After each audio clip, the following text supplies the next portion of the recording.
the first thing I have to ask is, has anyone here ever won the lottery? Not me. Anyone?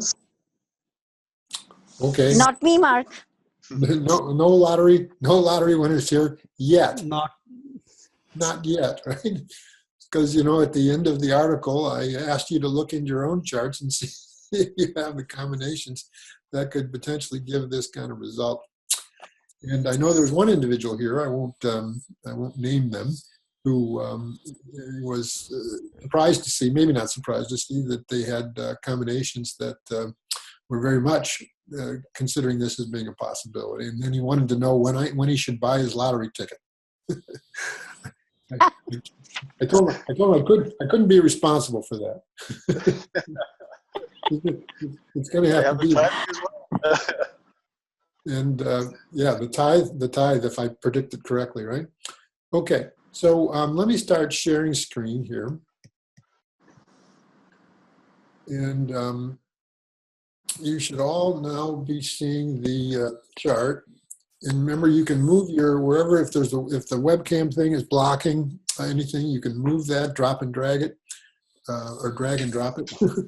So everyone should be looking at a chart right now. Folks, if you don't have a quiet background, if you're moving around or shuffling things, we're going to hear it. So let's try to maintain a silent background. So everyone should be looking at the chart of a person named Warner Bruni. And probably if you're not going to be responding, it's best to have your microphone turned off. They're very sensitive. We pick up all kinds of noise. Okay. Now we're quiet. So this is a chart of a gentleman, a construction worker from Switzerland, who won over 1 million Swiss francs in a lottery in April of 1979. So we have, in other words, the chart of another lottery winner, someone who overnight became something of a millionaire, at least in Swiss francs. So, you know, what we're always looking at, of course, is static potentials. And who can tell me what the formula was for someone that we were talking about in the article for someone winning the lottery? What's the formula? What's the astrology? The 8th houses. Well,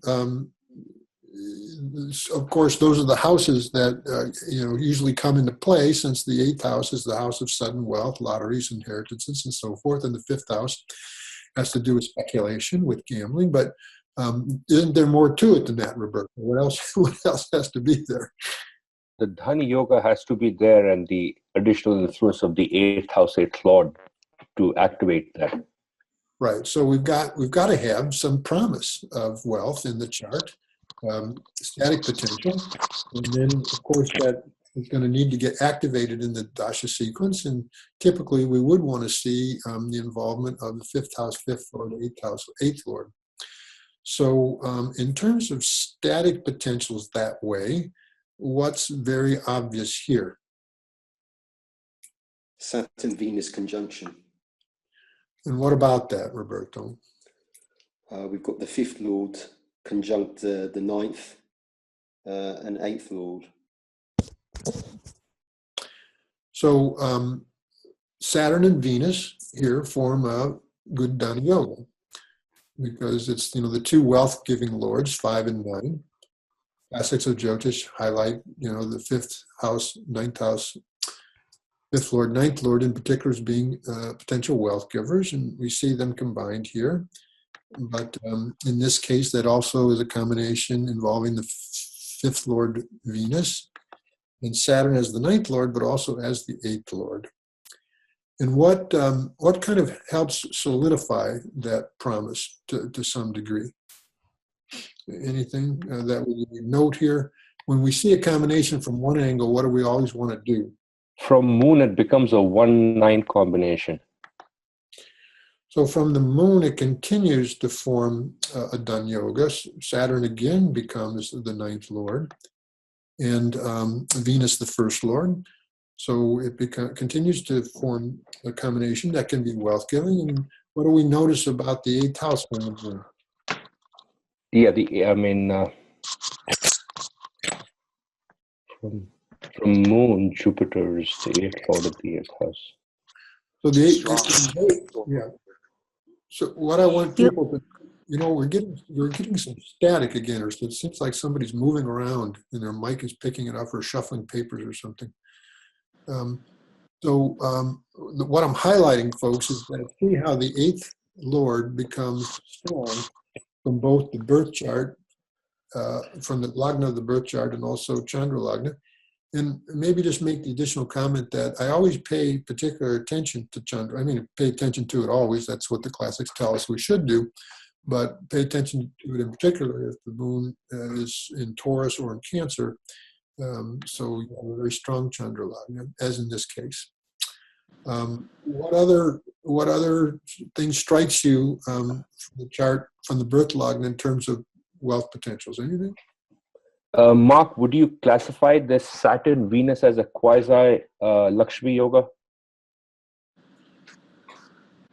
Well, yes. Venus doesn't meet the technical definition. Why? Why doesn't it meet the technical definition? Because it's not in its own sign or in the sign of exaltation. Venus, you mean, right? Yeah. Venus, you're right. But when you say quasi, I mean, is it a combination that, Goddess Lakshmi is going to potentially bless the person at some point in their life? Yes, that would certainly be the case. And, I showed you, I believe, in the article, the chart of Lord Byron, who had Gemini Lagna and then had the same combination. And it's when he, inherited the title and inherited wealth, was in his Saturn major period, sudden and unexpected. Same combination. Sure, it can be. And then, again, from Chandra Lagna, how, you can see that this happened in his major period of Saturn. We'll come to that in a moment. But, we were making note that the 8th house becomes, 8th Lord, 8th house becomes strong from both perspectives. But what other, in the article, what was I emphasizing that we'd also look at potentials? Well, actually, before I go there, what other wealth-giving potentials are in this chart? One more thing I would like to say, even we have to take Jupiter for wealth as well and make that the Lagna. If you do that, then Saturn-Venus is a 2-11 combination.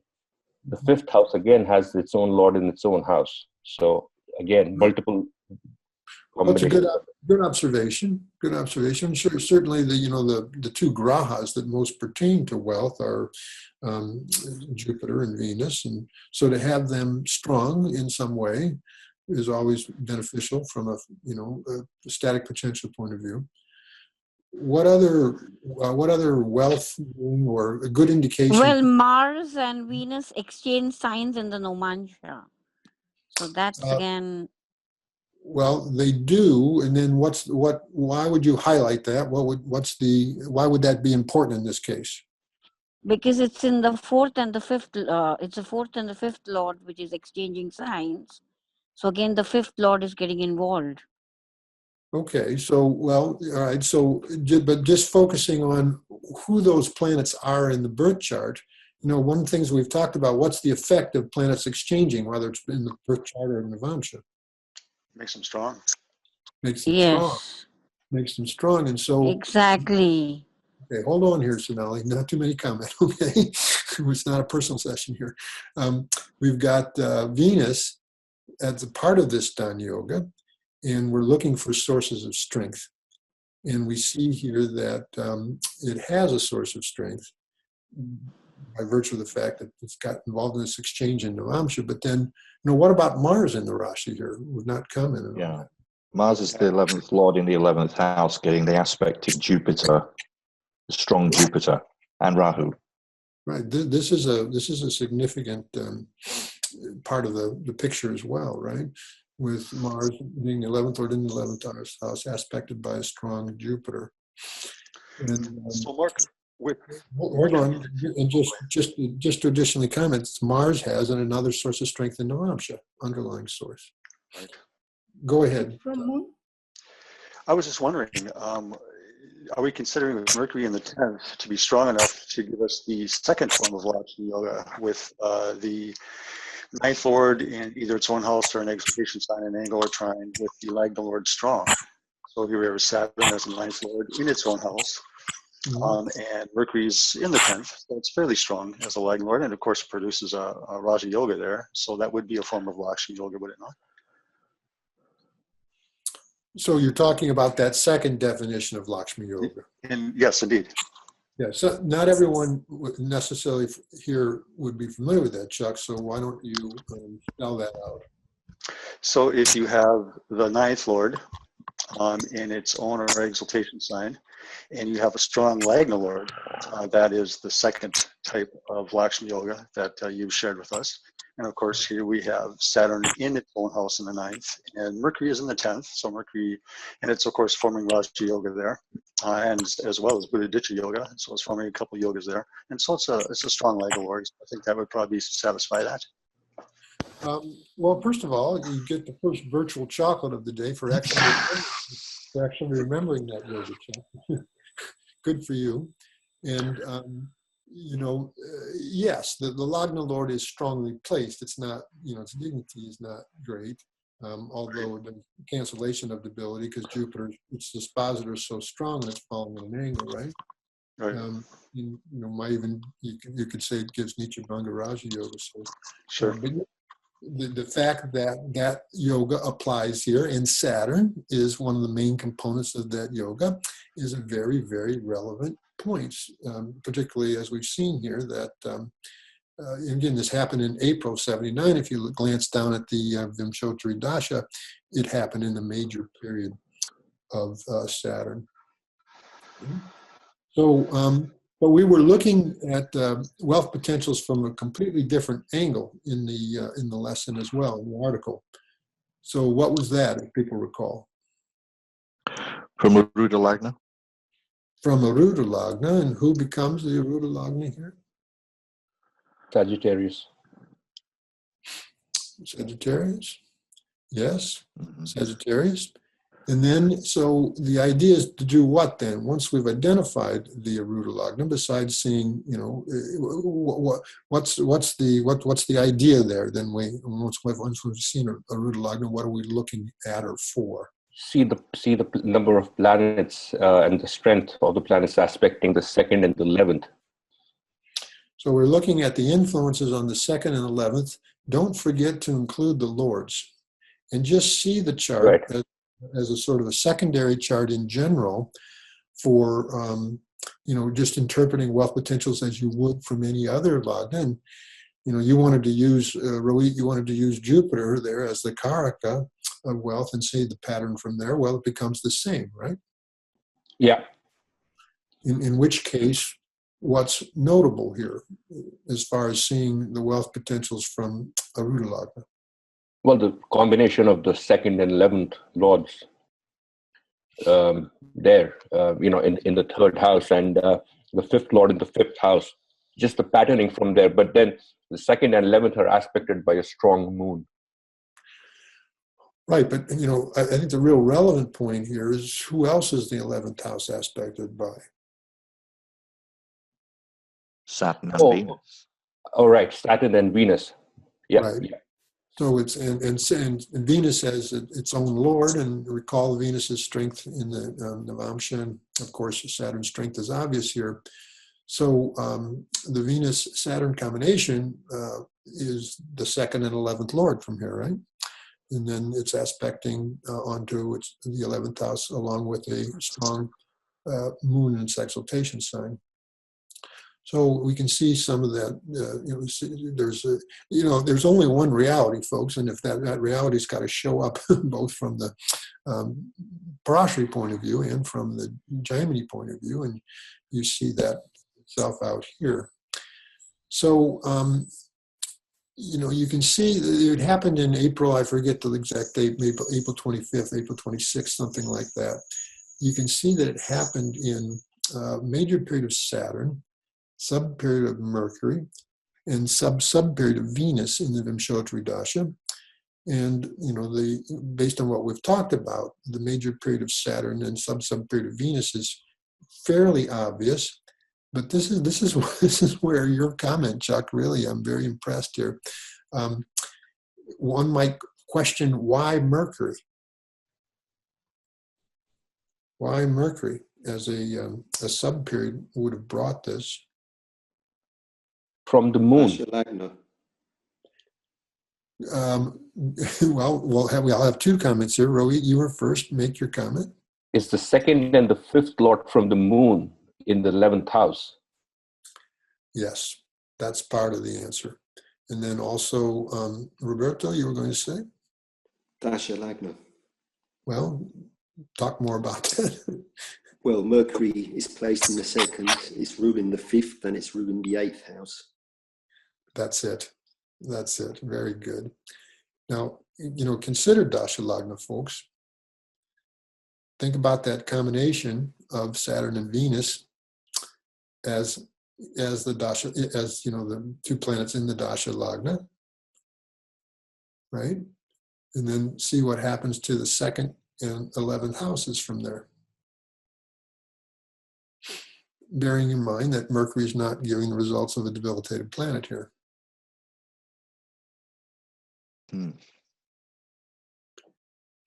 Now, Saturn's the eighth lord from the birth lagna, but whose nakshatra is it in? Can anyone tell me? Jupiter. Jupiter's. Jupiter's, right?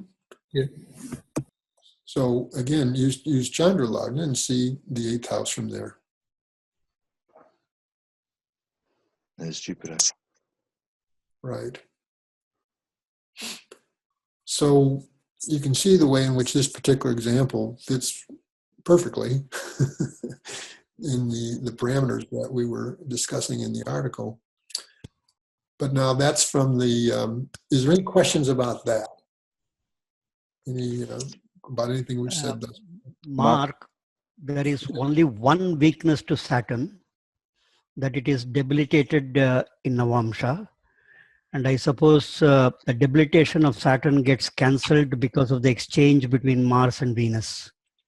Well, I'm glad you brought this point up because, well, there's two things that, first of all, yes, it's an important thing to see about something I'll share with you later on. But then, there's some question. Well, where would you see the source of cancellation here in the Vamsha? The lord of the sign in which the debilitated planet is placed is involved in an exchange. It's one of your own additions to right. factors. Kind of an experimental idea, right? Yeah, it's an experimental idea. And but then course, Venus is the sign where it gets exalted. That is in a Kendra. right. There's other factors. There are the factors, right? Yeah. There are other factors, and of course, it's with two benefics, and think about that combination there of Saturn and Venus, even in the Vamsha. Yeah. Right.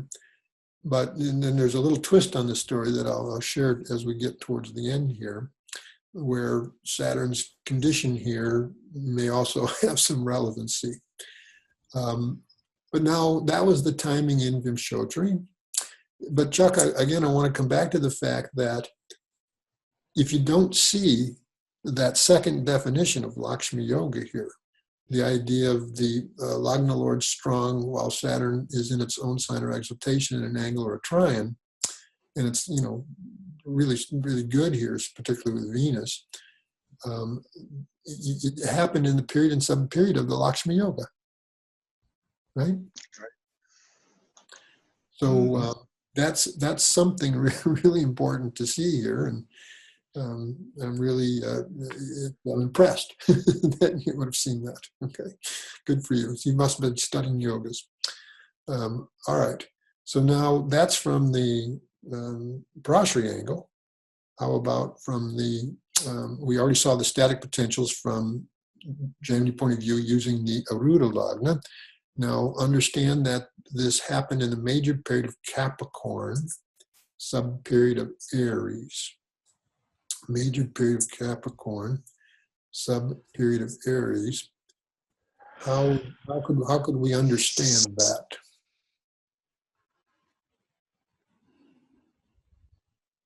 just focused in on the major period to begin with. And of course, the technique is to always use it.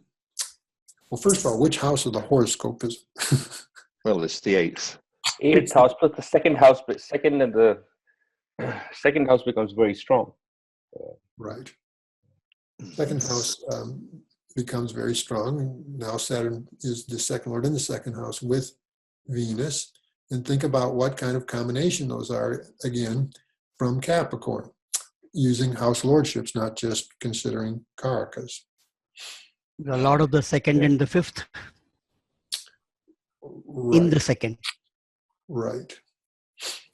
And then what we're looking for is particularly what happens in the second and the 11th from there, but overall, also the overall patterning of the chart. What's good about what happens in the 11th from there? Mars aspect. A strong Mars, Mula aspect, its own 11th house. And then Aries, which house of the horoscope is it? It's the 11th again. 11th again. And that gets the 11th, and that gets the aspect of the Saturn-Venus conjunction. Right. But then also use Aries. Use Yes. Aries. Use Aries as a logna. What happens now? Saturn, Exalted Venus in the moon in the 11th. second. And what happens to the second house from there? As the exalted moon, Yeah. right? There's no moon Venus here, but still, you can. If you first of all, natally, it's the 11th house, and then using it as a lagna, the 11th house becomes very strong from there, as does the second house gets the exalted moon. Is it clear? Yeah. So, Mark, just to clarify, when we're looking at timing from the Gemini angle, when we see a planet that's in the 11th house from Aruda Lagna or influencing the 11th and the second, do we, from the timing point of view, do we look at the time when the sign of the Aruda Lagna is prominent, or do we look at the time when the signs of the second and the 11th from there are prominent? Well, it could be both, actually. Okay, I mean, but what I think what you saw me commenting on in the article is that so you have a static potential, right? That's represented by seeing the disposition and the patterning from a Aruda Lagna, and say in that case, the 11th and 2nd there show that wealth potential, and then the person actually then runs those periods as signs. Is that what you're asking? Yeah. Yeah. And yes, that's one way it can show up, but not the only way. Right. Now we're using the Dasha Lagna itself in the context of the static potential that exists at birth. We're using the Dasha Lagna itself and then seeing disposition from there, as in the case of Capricorn here, right? Yeah. And what happens, to the 2nd and the 11th from there, and then even as an Antardasha, Aries, what happens to the 2nd and 11th from there? Right. That's the technique. Clear? Yes, it is. I'm asking briefly because I have this potential. My Aruda Lagna is Leo. I have Libra Lagna. My Aruda Lagna is Leo. From Leo, the 11th house is Gemini. I have the moon there with Ketu, aspected by an exalted Venus. And the second house from Leo, Virgo, is also aspected by the exalted Venus. So it looks like I have that potential on a static level. So I'm just thinking about timing. Of course. So Yeah. what this means, Pete, is that, if it should actually happen, it's typical for the person to share about 10% with the Jyotishi who showed them this. Yes, I will tithe to you. Okay, all right. As long as we're clear on that. We're very clear. I mean, you've got witnesses, so. But all joking aside, I have your chart, so now I'm going to have to go look at that myself, and timing then becomes more of a question, right? Yes. I mean, I don't really like to encourage gambling, but when you're running some possibility, buying a lottery ticket or two during that time You know, we Wouldn't never. hurt. Why not? Okay. Mm. So before we move on to another chart, is there anything else that is a question with regards to what we've discussed here? Mark, I have a couple of points. One is this. I'm sorry, could I ask you to speak up just a little, please? Just speak up a little. Okay, Mark, this Saturn and Venus combination happens in a fixed sign. Mm-hmm. From a Parashari point of view, this is also creating a lot of yogas as we seen earlier. But the fact that it's happening on a fixed sign could also indicate that this wealth is actually a kind of a lasting wealth and not a momentary one. Can you say that? Like, you know, fixed means it's more long. You know, let me just say that I understand what you're suggesting. I'm just really not sure that that would be something that you'd want to assert as being necessarily something that's the case. You know, I haven't. You know, what you're saying is, if it's done yogas are falling in fixed signs, does that mean that the wealth is more enduring? I think that's what you're asking. Yes. Yes. Yeah. And my answer is I simply don't know. What this is actually a situation where it wouldn't be the case, because I mentioned there's kind of a twist in this story, and I think it does pertain to what happens to Saturn in Navamsha. He got some very bad investment advice from the person who was actually his boss, who was a property developer. Remember, this guy was a construction worker, and in 6 years' time, he was bankrupt. Oh. He then wrote a book about his whole experience. Now, I haven't researched the timing of that, but you know, Saturn's condition here in Navamsha, I think, is relevant this way. Okay. It kind of becomes an interesting thing to consider from that standpoint. Again, I haven't looked at the timing of that, but there was you know, there was a Nietzsche, there was a fall. You know, he won this thing, but then he lost it. Like most lottery winners. Like a lot of lottery winners. Boy, you know, you read the case studies of these people, and it's not, you know, it seems like such a wonderful thing to happen in a person's life, but so often it turns out just really bad. You know, not always because they lose the wealth, but because, you know, what happens in their life as a result. Anyway, we're going to move on here. I'm going to bring up another chart. Just to comment on Shrikant's point, Bill Gates' wealth is not fleeting, and his Dhan Yoga is in Libra, a movable sign. That's true. So I'm not sure I could embrace that particular idea. So now I'm going to pull up the chart of a man who, along with his brother, there was a joint sort of thing, along with his brother, won $25 million in a Massachusetts state lottery. And give me a moment here as I have to refresh my memory about the date. It was on June 25th, 1994. All right, so I have to get up the June 25th, 1994. Well, actually, before we start looking at timing, you know, let's just again look at the idea of static potentials. First, from the Parashari point of view, what kind of immediately sort of stands out to you? 211 exchange. 211 exchange, pretty obvious, right? And in this case, Saturn is in its exaltation sign, but what happens here that makes Saturn's wealth-giving potential here a little bit more solid and potentially more enduring? It's in a small trikona in Navamsha. Falling as the ninth lord. Yes. In its Mula Trikona sign in Navamsha. Venus, however, what happens with Venus here? Debilitated in Navamsha. Debilitated in Navamsha, but where would be a potential compensating source of strength for Virgo? I mean, for Venus here, not necessarily in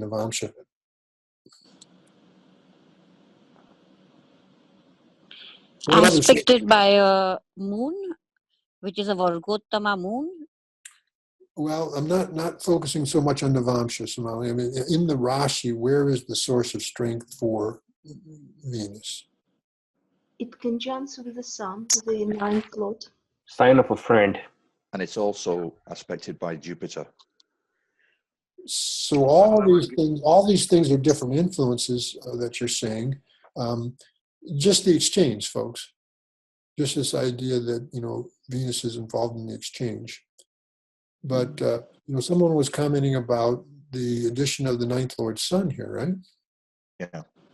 So it's not just an exchange between 2 and 11, but it's Venus as the 11th lord in the second with the ninth lord sun.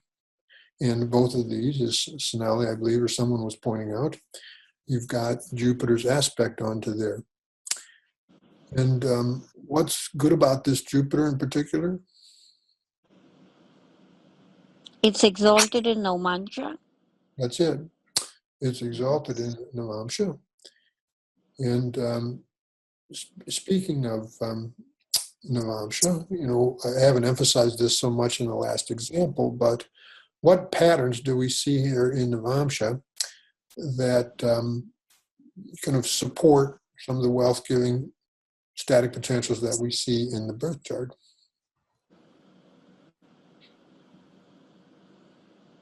We have a exchange between Jupiter and the moon. I mean, the second and the 10th lord.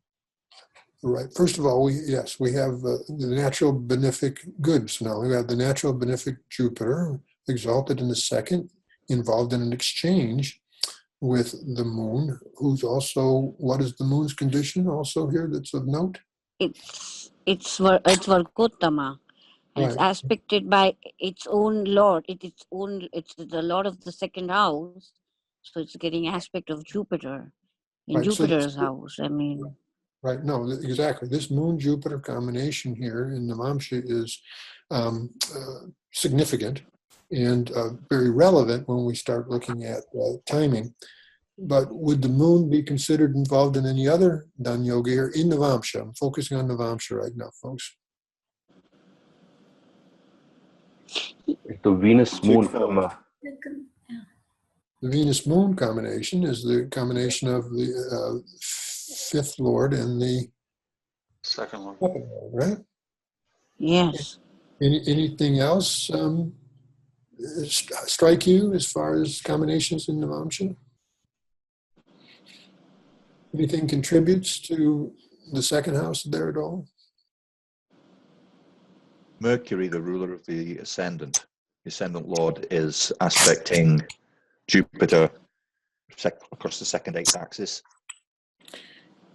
Yeah, Lagna Lord Mercury goes to the 8th, right? And then, it's in that mutual glance with Jupiter there. And then one more feature of the Navamsha, I think we mentioned it earlier, that's relevant. Saturn as Saturn, its own house. Mudrakonanine as the ninth lord in the ninth, right? One more mark is the mutual aspect between Saturn and Mars, the 9th and the 11th. Yes.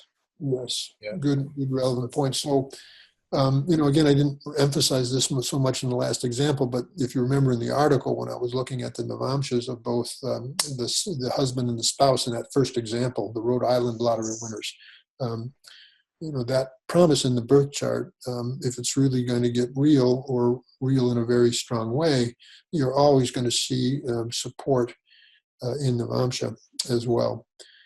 So now that's from the Parashari point of view. What about from the Jaimini angle? From the Arudha Lagna, which is Libra, the second house has the second lord in it, aspected by Venus, Sun, Rahu. So essentially, the second and the 11th have the aspect of 4 planets. Right. So very, very powerful second house wealth potentials seen from the, well, first of all, spell out the Arudha Lagna here, Rohit. How would we see that here? Well, Jupiter as the Lagna Lord goes to the 6th house, and the 6th from the 6th is the 11th. So you get to Libra. Right. So Libra, but even before you look at the 2nd and 11th from there, just pretend this, or just take this as the chart, right?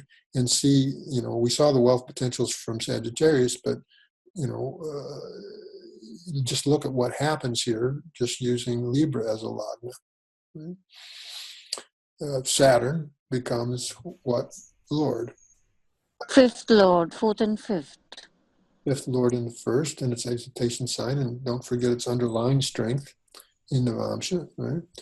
And then who becomes the 9th lord from Libra? Mercury.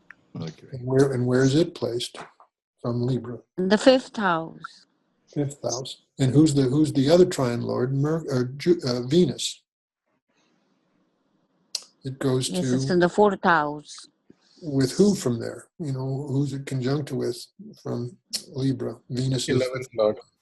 with the 11th lord. And again, we see that aspect of the strong Jupiter with the underlying strength in Navamsha. So just seeing, what I'm suggesting is that it's not just looking at the 11th house and the 2nd, but just see the chart wealth potentials from the lagna.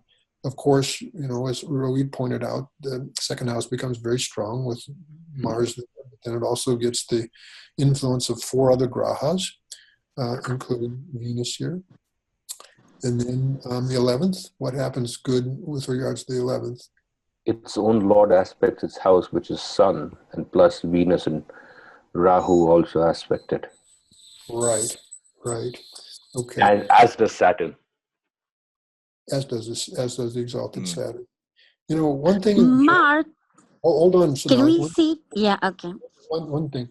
One thing in Jaimini that what was emphasized in those sutras, that you want to see the influence of grahas, say on the 11th and 2nd, and then you want to differentiate the potential magnitude of wealth by the strength of planets.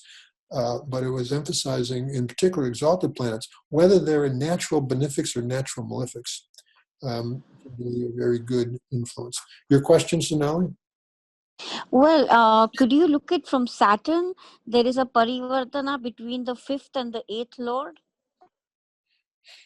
If you put Saturn, as you said, the Aruda Lagna, then there is an exchange between the 5th, Saturn and the 8th lord, the 5th and 8th both go into they're exchanging signs. Right. So can we look at it like that? Well, hold on. What you have here is not an exchange. It's not, Venus, Saturn. It's not an exchange between. It's an exchange between from the lunar log, an exchange between 1 and 4 that involves the 8th lord and the 5th lord. Okay. Mm-hmm. It involves those. It's not an exchange between those. Mark, I have a question. The sutra that you were referring to, does that say that if exclusively there is an exalted malefic or a strong benefic in the Arudha Lagna, then it gives great wealth? Is that? No. What it's talking about is the influences on the 11th. First of all, the 11th, and then the 2nd from the Arudha Lagna. But it says the differentiation in wealth has to do with the strength of the planets involved and who these planets are. Okay, so, thank you. Natural benefics are especially strong. Natural benefics are the best, but included in the best is any exalted planet, whether it be benefic or malefic. No, Mark, the timing, was it April 95? Let me look at the timing again. I just have to remind myself. It was, June 25th, 1994. And this timing doesn't look as obvious as, say, the examples I showed in the article or the examples that we looked at, the earlier one today. You have to kind of think about this, and you have to employ Navamsha as well.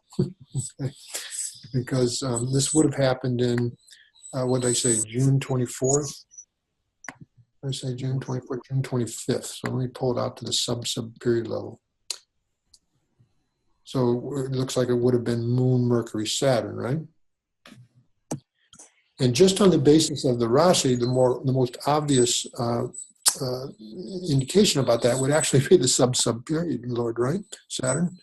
But then, you know, how could Moon Mercury, both on the basis of the birth chart, but then also employing the Navamsha, how first of all, how does the Moon as the major period bring this? What strikes you about it? Now keep in mind, Vargotama. 8th Lord, Vargotama in the 4th. first of all, it's the 8th Lord, right? So we have that involvement, right?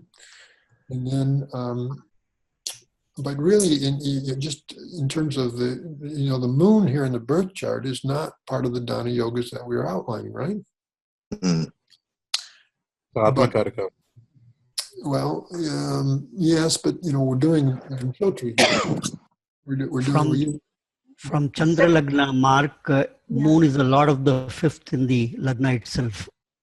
I don't know if it's a good logic. Yeah, no, you have to see this from Dasha Lagna. You know, this is the kaleidoscope of time. You have to, you know, if you use the Moon as a, you know, first of all, the Moon has a source of strength here, right? Remember? Vargotama. It's Vargotama. And its dispositor is a planet that also gets exalted in Navamsha. But what happens here that's good from Dasha Lagna? The 11th house. Why could this period bring the lottery winnings? The 11-8 exchange. That's it. You see it, Rohit. Good for you. First of all, the 11th house becomes very strong from there. You know, you've got 3 grahas, and don't forget about the aspect of Jupiter here. We're doing Parashari at the moment. But now that exchange becomes 11-8. 11-8. Now, you know, okay. So, but then, you know, see Moon in Navamsha. You know, it's the Dani, you know, the Moon itself in the birth chart is nearly not that. It's connected, maybe in a roundabout way, to the Dan Yogas that we outlined, but it's not directly involved in them. But very much so is, in which case, that exchange between the Moon and Jupiter there, and Moon is the 2nd Lord, and is very, very relevant here. And here you get direct. And also the mutual aspect of Moon and Venus. Correct. Moon, Venus, Raj Yoga, and Navamsha. Moon is 2nd and 5th. Moon, Venus is 2nd and 5th. Right. Now remember that yeah. the Moon-Venus combination is a Raja Yoga from the Parashari point of view. Of course, just from the Jaimini angle it is, but again, we're looking at the timing in Shotri, not in sign-based dashas. But it still is it's a combination of the 2nd Lord and the 11th Lord here in the Navamsha. But you know, quite I say that the timing is this is the kind of the first lottery, and I wanted to show this example purposely because the timing is really, if you don't see Navamsha, this timing doesn't come out the way in which we've seen it in the other examples. Mark, I'm looking at the subperiod Lord Mercury, and in the Rashi, it doesn't seem to be very obvious that Mercury would be the subperiod for this. Right. But where is it out? Where is it more obvious? It's more obvious in the Navamsha. This is what I'm saying. Okay. So if we don't see anything obvious and clear in the Rashi, but it's there in the Navamsha, we can still extrapolate from that. Well, the static potentials for the wealth have to be there in the Rashi. The static, okay. And we saw that they are here, right? They are, if you're looking at Mercury, static potential. And I'm not talking about Mercury, I'm just talking about the chart in general. Yeah. I'm just looking at the timing aspect of it with the Mercury subperiod Lord being, it would not have been to me the obvious subperiod Lord. No, the whole Moon Venus wouldn't have been an obvious period on the basis of the Rashi. Mm. In other words, you've got the static potentials in the Rashi that are more involving planets like Sun, Venus, and Saturn, right? Right, exactly. And even Jupiter, okay? Mercury and Moon doesn't really, you know, it participates in those things more in a roundabout way. And I mean, Saturn is Mercury's dispositor, right? The moon is disposited by Jupiter. So, there is some banda, there is some connection, but it's not direct, it's not overt. And this is my point. But if you look at Moon, Mercury, and even Saturn as a sub-period lord in Navamsha, then you see it as far as timing goes. Yeah, in Navamsha. Yeah, and this is why I wanted to show this. I mean, the birth time is 88, comes from a birth certificate. You'd have to change the time quite a bit to have a different logna. I'm fairly certain that this is an accurate chart, and this man did win $25 million along with his sibling. Where could the sibling in terms of the sub-period lord come into play here? Yeah, and even Mercury in the third house. He shared this 25 million with his brother because they had purchased the ticket together. But from Vimshotri standpoint, the timing is a lot more, is actually could only be explainable more or less on the basis of Navamsha. From Dasha Lagna, from the moon, certainly the wealth potentials are there given what happens to the 11th and also happens in the exchange, in which case the sub-period Lord Saturn becomes very clear. Yeah. But moon, if you would have handed me this chart and you said, Mark, this person won the lottery, which period and sub-period did it happen? Moon Venus would not be, Moon Mercury would not have been what I would have identified. Yeah. Exactly. It just wouldn't have. And this is why, Jyotish, sometimes things come out just, very clear and as you would think they would, and but sometimes it shows up in the fact of this person's life is they went along with their brother, won $25 million on this day. And it happened in the Vishokri period of Moon Mercury. Perhaps the transits bear it out better. The transits of... the transits are only going to support what the dasha indicates. I mean, they're going to be subordinate to that. I haven't looked at the transits here, but of course they're going to support it. But that's not going to be the primary astrological cause. It's going to be more of a trigger and a support, in my experience. It's going to be dasha that has to show it. Now, I believe if we look at the timing in Chara, then it is a more overt and obvious sort of thing. The major period was Gemini, and the sub-period was Leo. The sub-period was Leo. So now, who's the log? Well, we already saw that. We saw that. So, why could this happen in the major period of Gemini? What would be your astrological reasoning? How Gemini as a major period could give this? I think Mercury is the Putrakaraka, PK, and it has significations of the fifth house. Right. The most obvious, I would say, is 11th Lord aspected by its own Lord. 11th house aspected by its own Lord. And it gets one more influence that's of some note, yes. Mercury. Right. Mars and Mercury. The 11th Lord aspected onto its own 11th house. Remember also that, Mercury and Jupiter influencing any sign boosts up the potentials of what that sign can give, right? Or, whatever it represents house-wise from there. But, what do you see happening on the in the second house from Jupiter Gemini? aspects the second house from Gemini. As does Mercury. As does Mercury. Yes. And of course, it's Mars too, but that's the major period. But again, I don't know that I would have. And you have to kind of see what happens from Dasha Lagna there. Who's the ninth lord from Dasha Lagna? Saturn. And we see where it goes in the fifth with its strength, and then who's the Lagna lord from there? Mercury. Venus. Oh. Lagna lord from Gemini is Mercury. Goes to the ninth from there. You've got a pretty strong 8th house with how many grahas influence the 8th house from Gemini? 4, 5. Right. That's something that you need to see here. And then also the Lord of the 8th is in the 5th. Saturn is in the 5th. 8th is sudden wealth.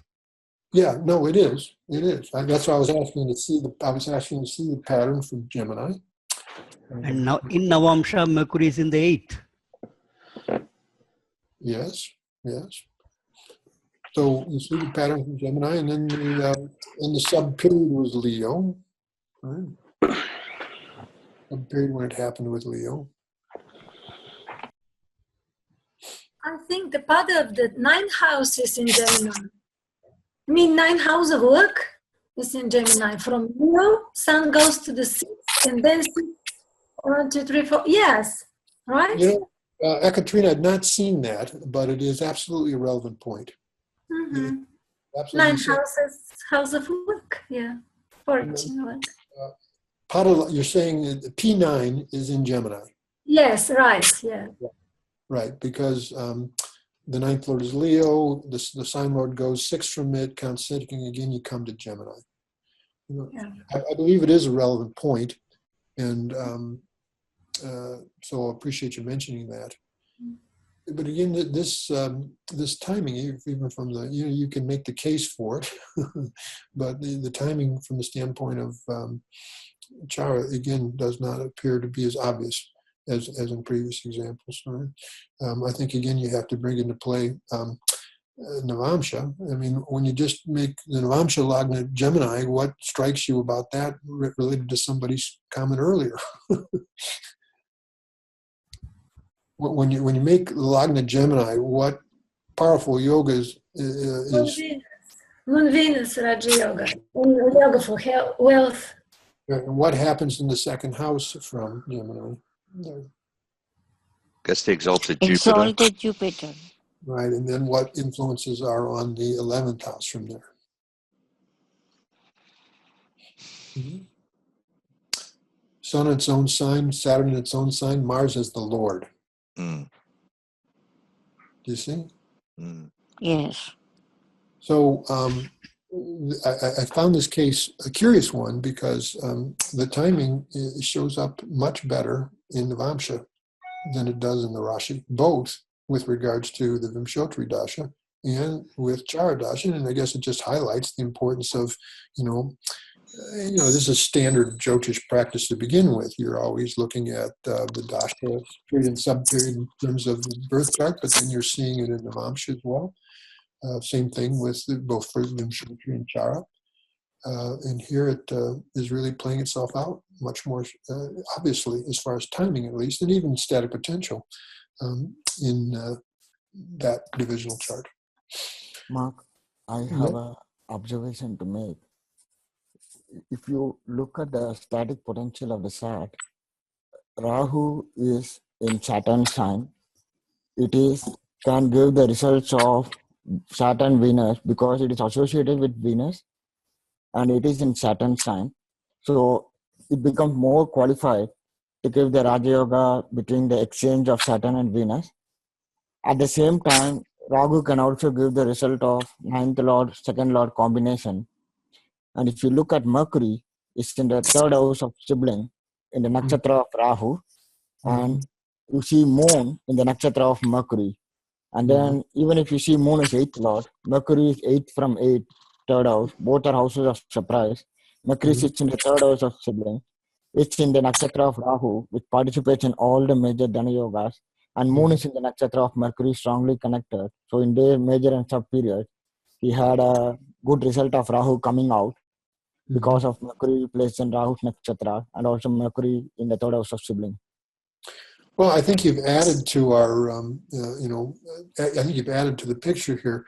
Certainly, think you've all heard me emphasize over and over again, seeing the nakshatra lords of both a period lord and a sub-period lord, it'll give you some big clue as to what it can bring. And certainly Mercury as a sub-period lord in Rahu's nakshatra helps explain how this event could happen in the Mercury sub-period. This is what you're saying, yes? Yes. Yes. And Mark, Saturn is again in Rahu's nakshatra. If you look at it, it's yes. Moon, Mercury, Saturn. Saturn again is in Rahu's nakshatra. So yes, it's a good point. Now Saturn's pretty obvious just by itself, because it's part of the strong Dhan Yoga configuration showing static potential. But I think you've really added something here, Shrikant, so I compliment you on that. That's not a point that we raised before. Thank Okay. you. Any other questions like before we move on? All right, so, these were the charts of 2 lottery winners, but, as I've talked about, it's not the only way in which, sudden wealth or, significant gains can come into a person's life, kind of overnight, as it were. And we talked about inheritance as being another way this can happen. So I want to pull up a non-celebrity or non-famous person's chart to talk about this.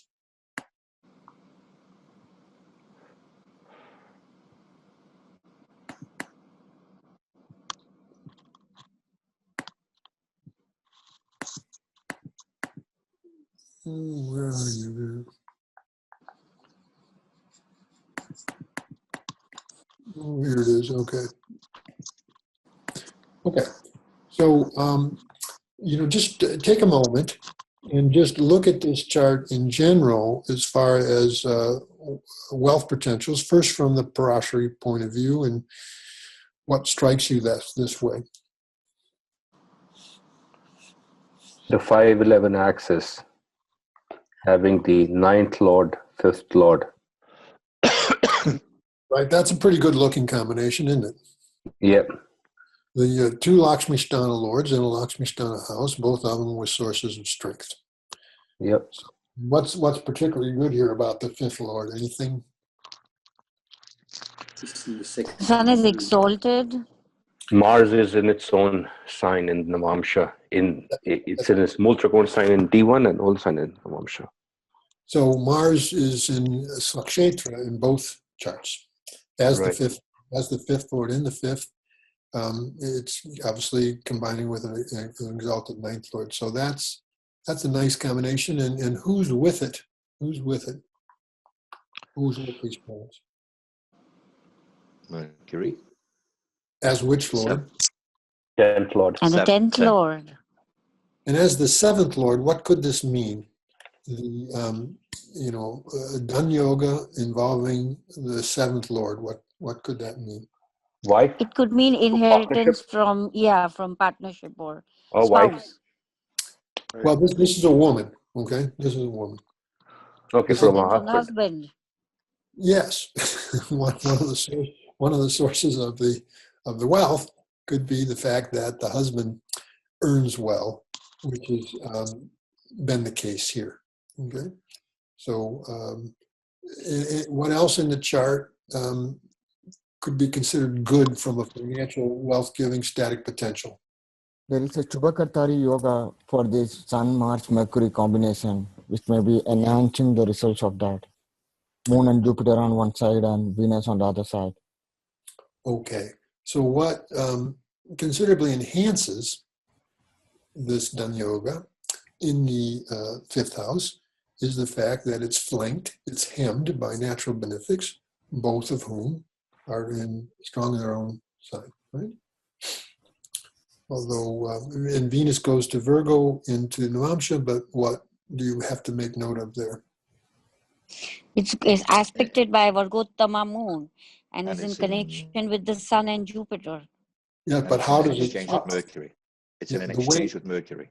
You've got it, Pete. So how its stability gets canceled, I mean, those what you're saying, Sonali, is relevant in the sense of nice influences on Venus, but what really cancels its stability is the exchange. Oh, and yes. actually makes it fairly strong. Right. So what else here from a static natal potential point of view is good from the wealth giving standpoint, static potential?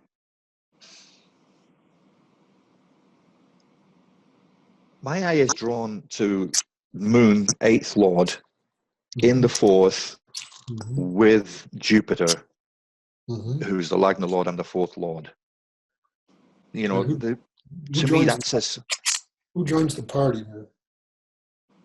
Saturn As the 2nd Lord in the and 10th.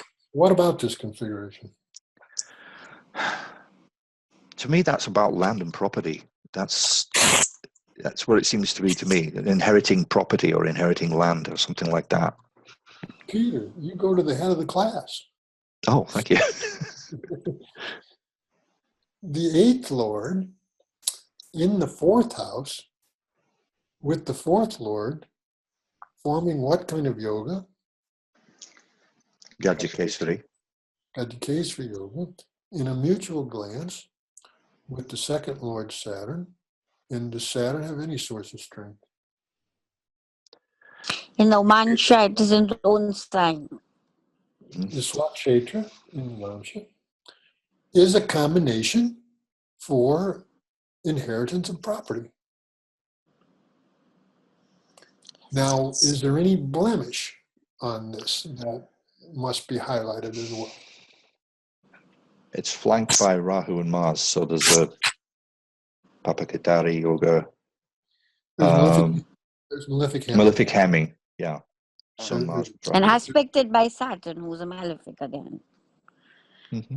Right, but the Saturn is, it has different sides to it. It's an affliction onto the moon and Jupiter, right? But as the second lord involved in this, it's the combination of the first lord Jupiter here strong, and the second lord Saturn strong is also a 1-2 combination. So it's a done yoga in and of itself.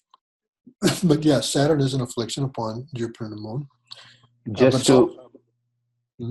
Just to second Peter's point, Germany Sutra also says that if there's the Moon-Venus combination from the Swamsha or the Karakamsha Lagna, then it adds, then you can have landed property. So from the Swamsha, the fourth house is really strong.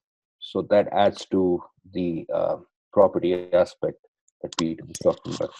Well, I'm wanting to follow what you're saying. You start out by saying Moon-Venus. Is there a Moon-Venus combination here? In the Swamsha. In the Swamsha, because Venus becomes the AK, and the fourth from there has it's really good. So you're quoting that sutra. What does the sutra say? The sutra says that if in the fourth from Swamsha or Karakamsha Lagna there is the Venus-Moon combination or the aspect, and both planets are strong, it can give landed property. The second point was that if that combination is not there, or if there's an exalted planet, then that same result can be gained. Right. Well, actually, what it says, then the person lives in a palace. Right. But that's the implication. You're going to be fortunate with regards to home and property. That's the general indication, and she has been. She has been. So what other factor here, even just from a planet? I mean, what are two factors here from a planetary? Who did we say was the two karakas of wealth? Planetary karakas of wealth. Jupiter and Mercury. Jupiter and Venus. Jupiter and Venus. And so, when you have a strong Jupiter, when you have a strong Venus, that's always good. I mean, it's not, that alone is not going to indicate wealth, but it can contribute in any horoscope. You have a strong Venus and you have a strong Jupiter. So, you see the wealth potentials here. And I think we've covered most everything there. Now, from the Gemini point of view, what likes you? The 11th house is super. Yes. Well, first of all, who's the Aruda Lagna? The Aruda Lagna is Gemini. Aruda Lagna is Gemini. So use it as a Lagna. And what strikes you? Mark, this reminds me of someone's current configurations. Anybody you know? Yeah, I think I might know someone. This person has many. Well, every planetary placement is the same as mine, except the moon, because they were born just days following. Well, it's very similar to your chart, Mark. Yeah, this is what I just said. different, but yes. So, but my Arudalagni isn't Gemini. I wish it was. My wealth would have been much greater, more like hers. But she's the Arudalagna for her is Gemini, and you see how strong the 11th house comes from there. And what happens to the second house from there? What good thing happens to the second house? Oh, it's got the aspect of Venus. The Venus. Venus, and who's the Lord? Who's the Lord? He's the fifth Lord.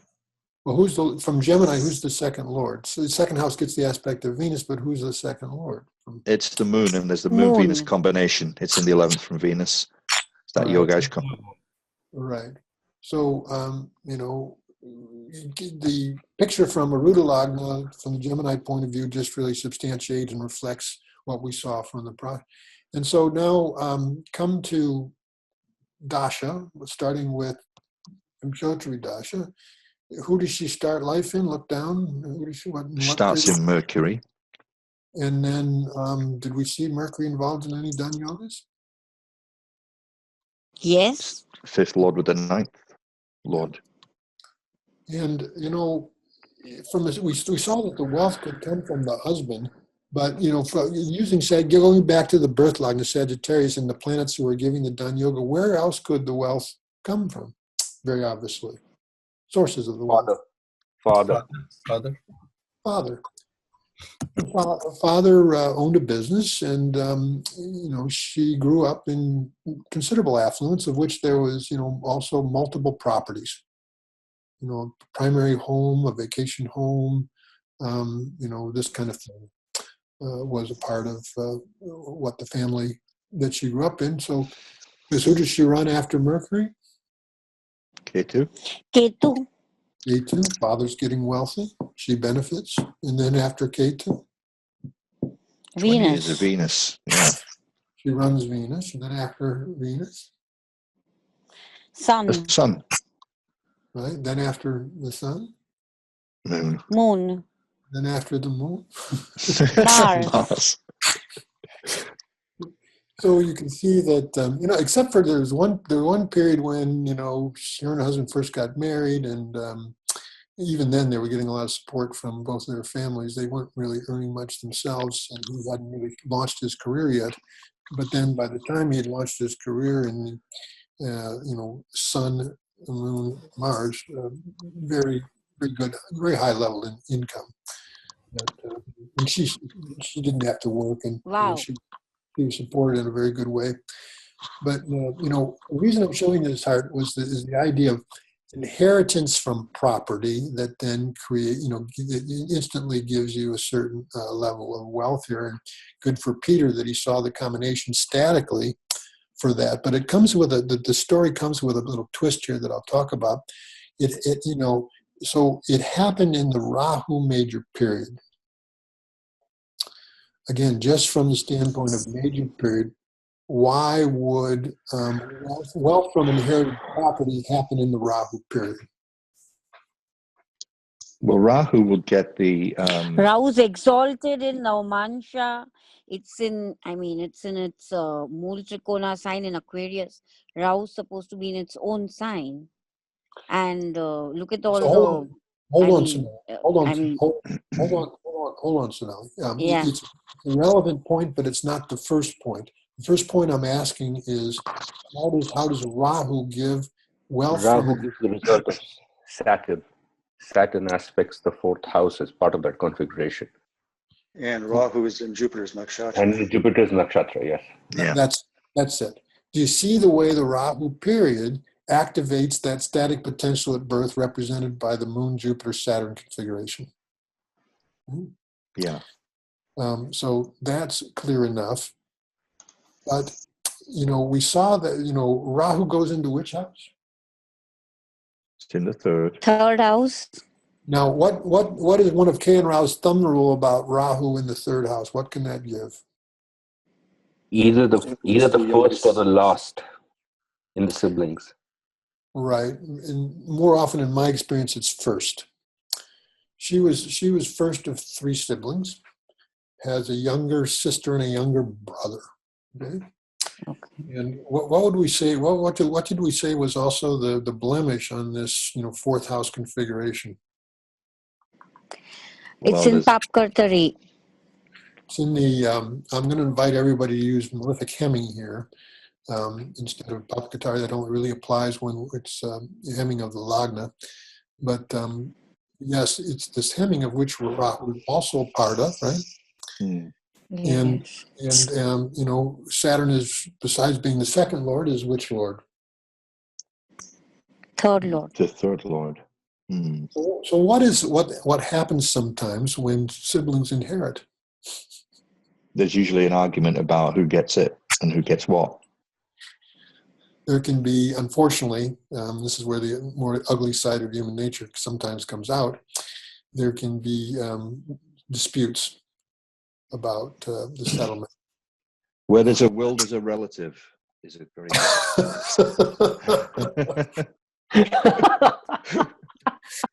Peter, I've never heard that. That's great. It's good. Where there's a will, there's a relative. That's wonderful. One you never knew existed until that point. Yeah. She had, and what had been discovered is that because the brother was still living in the area where she grew up, and there was where the property was, the brother had been had kind of been managing the widow's the widow's money. The mother, anyway, he had been doing some, let's say, not particularly legal and not particularly good things, and there was this huge dispute and terrible sibling feelings between siblings that was going on. She had to hire a lawyer. Long story short, it didn't come without this really other ugly side to it, but she eventually inherited her share of the property, which she then sold and got some major windfall gains from the sale of real estate in the Rahu major period. I believe it might have been Rahu Ketu as a period and sub-period when this happened. Let me pull this out here. I believe it was Rahu Ketu. Yeah, 2013. So now seeing this from we already saw who the Aruda Lagna was and what happens in the 11th house from Aruda Lagna. This is classic timing in Jaimini. You want to take a guess within what major period in Jaimini this happened?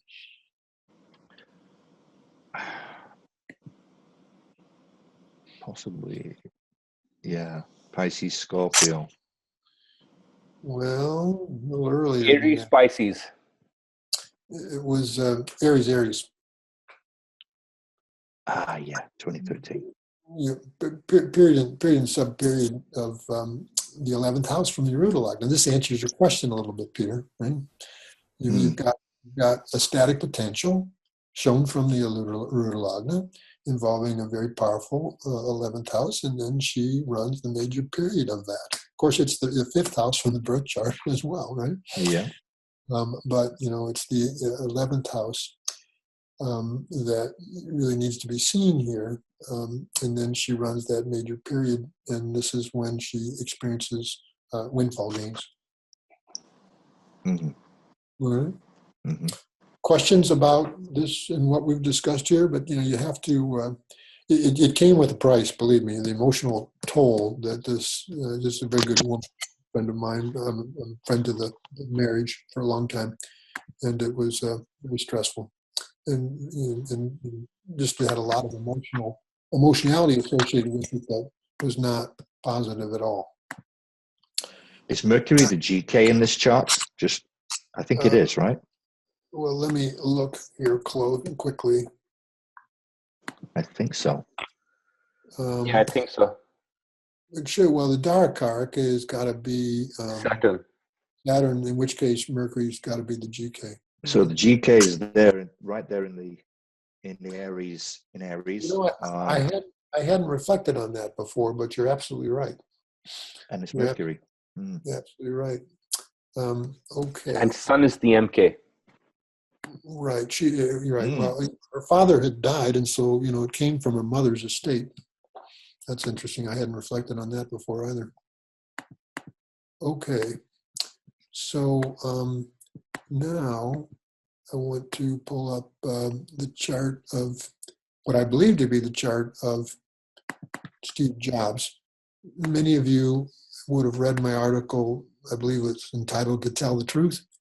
It was about birth times that give a degree of the lagna that's right on the edge between two signs, in which case you have to go through the tedious process of trying to determine what you think the correct lagna is. I was showing my efforts that way with regards to the chart of Steve Jobs, and people may recall that I came out on the side of Virgo, very, very early degrees Virgo, as opposed to very, very late degree Leo. So now I used in the article the example of when Microsoft floated its IPO, its initial public offering, that then made Gates overnight a billionaire.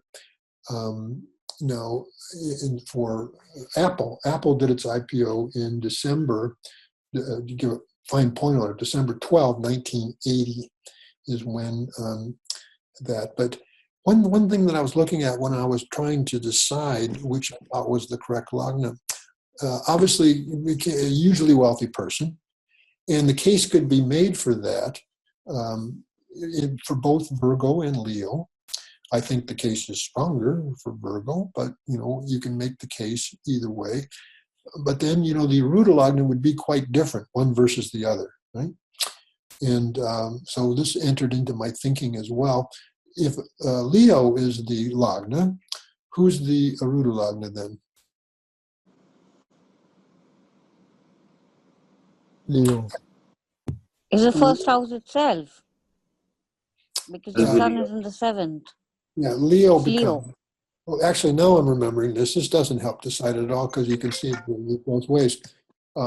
Use Leo as the Arudalagna, and what good things happen. Well, look, you've got Gemini. Gemini is the 11th from there with Jupiter in there. You've got an exalted Saturn. Vargotama Jupiter. Vargotama Jupiter. It's the Jupiter, Moon, Venus in the 11th. Yeah. All that combination. Of course, they would also aspect on the second as well. Second is there. So, you could really make the case for that. But then if you use Virgo, what does the Arudalagna become? Taurus. And then look at the 11th and second from there. Yeah, you've got Moon, Venus, Jupiter again. Yeah, so it didn't help me sort of decide which was the correct lagna this way. But I remember looking at the IPO, which I just mentioned took place in December of 1980. Okay? And this would have been, let me pull this out to 3 levels. It looks like that would have been Ketu, Saturn, Saturn, Rahu. Ketu, Saturn, Rahu. It took place on December 12, 1980. Okay? And so now, first of all, look at that from Leo, if people can do that. Make Leo the lagna, and look at Ketu, Saturn. Ketu could well support this idea, right? Yeah. From Leo, it could well support this idea. It puts the Vargotama Jupiter in the 11th in a mutual glance with Venus. Of course, Venus is not really any money house from there. Jupiter is. From Leo, Jupiter is the 5th lord in the 10th, right? It would, Yes. Ketu is going to be giving that result. And there's going to be the additional influence of Venus as a natural benefic Vargotama. Right? So that's from, and then Saturn, as the sub-period though, would be an exalted 9th lord from, no, I'm sorry, that's not the case. From Leo, Saturn actually rules the 6th and the 7th, right? Mm-hmm. Even though it's in its exaltation sign. This is one of the reasons I liked Virgo better. If we use Virgo and look at Ketu Saturn, what strikes you then? Ketu is going to give the result of moon as well. It's in its nakshatra, 11th lord, aspected by 9th lord. Right. Well, Ketu's giving results of Mercury. Mercury would be the first lord in the fifth. It's also given result of those natural benefics exalted, of which would be the 9th lord. Right. But it was the sub period that when this happened that struck me. What kind of, look at Saturn as a sub period lord from Virgo. What strikes you? 5th lord exalted in 2nd, aspected by the 8th lord, other people's money, IPO. That's it. And it's that's it. I like that, this was just one of many, many events in their timing that I looked at. First of all, it's only from Virgo that Saturn gives a strong done yoga. It's an exalted 5th lord in the 2nd, disposited by the Venus, who's its nakshatra, and it also gets the aspect of Jupiter here, right? In Jupiter's nakshatra, and then the involvement of the 8th lord in the IPO in the wealth as a result of the initial public offering. It just seemed to support this timing of this and the wealth that came from it better than Leo. Of course, that was just one of many, many, many events. Those of you who've not seen that article, if you want to, see all the events I looked at and their timing and why I ended up deciding at Virgo, that's available on my website. Okay. So, of course, this is another way in which people can get wealthy. And so this is what I had to share with you today. We looked at a couple of more lottery winners. We looked at inheritance, and we looked at IPO again. Any questions about, first of all, anything that was discussed in the article or anything that, we talked about today? Mark, for inheritance, is the 2-8 axis something that we need to look for? Well, certainly the involvement of the 8th house and the 8th lord is, my all-time great example of inheritance for property is Queen Elizabeth, who has a perfectly exalted 8th lord in the 4th house, while the 4th lord is also perfectly exalted, aspecting onto its own 4th house. You'll not see, and of course the queen, the crown owns some of the most expensive real estate in the world, besides the palaces that go with the title or go with the status. But the involvement of we saw the involvement of 2 and 8 in that one chart. Is that what you're saying? Is that what you're asking? Yeah, I mean, what I'm asking is generally the 2-8 axis is it that axis, so to speak, is that favored? Like if you have Dhani yogas on the 2-8 axis, does that indicate like inheritance? Well, I don't know if it indicates inheritance by itself. Depends on which grahas are along that 2-8 aspects and are they forming Dhani yogas. If they are, then yes, it shows a good promise that way. Okay, thank you. Right. So this is our webinar for May. And, I hope actually to get out the next article earlier, but it will come out no later than mid-month June again. And, there's a couple of people I really want to acknowledge. I want to acknowledge Pete for seeing that combination that could show specifically inherited wealth through property. That was very good. And also Chuck Brown for seeing that secondary definition of Lakshmi Yoga as applied to the one lottery winners and how they won the lottery in the period and sub-period of that configuration getting activated in their chart. Also really well done. And everybody, we have wonderful comments here. We have a lot of senior students who make wonderful comments. Yep. Just one observation I want to make. Yes. One thing I've noticed is that the exchange of Dhanapada with the Arudapada, A11, and the Dhanapada and Labhapada, A2 and A11, from Saradasa. Like I recently ran a period of Capricorn, which is my 12th sign. And from Capricorn, my chart is really horrible with Moon in the 6th, Saturn, Rahu in the 8th, Mars, Sun, and Mercury in the 12th. Despite that, I had a very lucky period in the past 6 months in the period of Capricorn, primarily because I have from Capricorn A11 falling in the 2nd house and A2 falling in the 11th house. So I got a little lost in that, but you're saying the uses of the pada, both the pada of the 11th and pada of the 2nd, is that what you're saying? There is an exchange, like pada of 2nd and the pada of 11 as an exchange from the Dasa Lagna. And that was a very lucky period relatively for me. Interesting. I've not examined that kind of idea before, but sounds interesting. Yeah. Okay. So folks, we've come to the end of our webinar. We're going to say our prayer and then we can all enjoy the rest of our Sunday. Om Masato Ma Sadgamaya, Tamaso Ma Jyotirgamaya, Mrityor Ma Amritam Gamaya, Sarvesham Swasti Bhavatu, Sarvesham Shanti Bhavatu, Sarvesham Mangalam Bhavatu, Sarvesham Purnam Bhavatu, Loka Samasta Sukhino Bhavantu, Om Shanti, Shanti, Shanti. Take care, everyone, until we meet again. Namaste.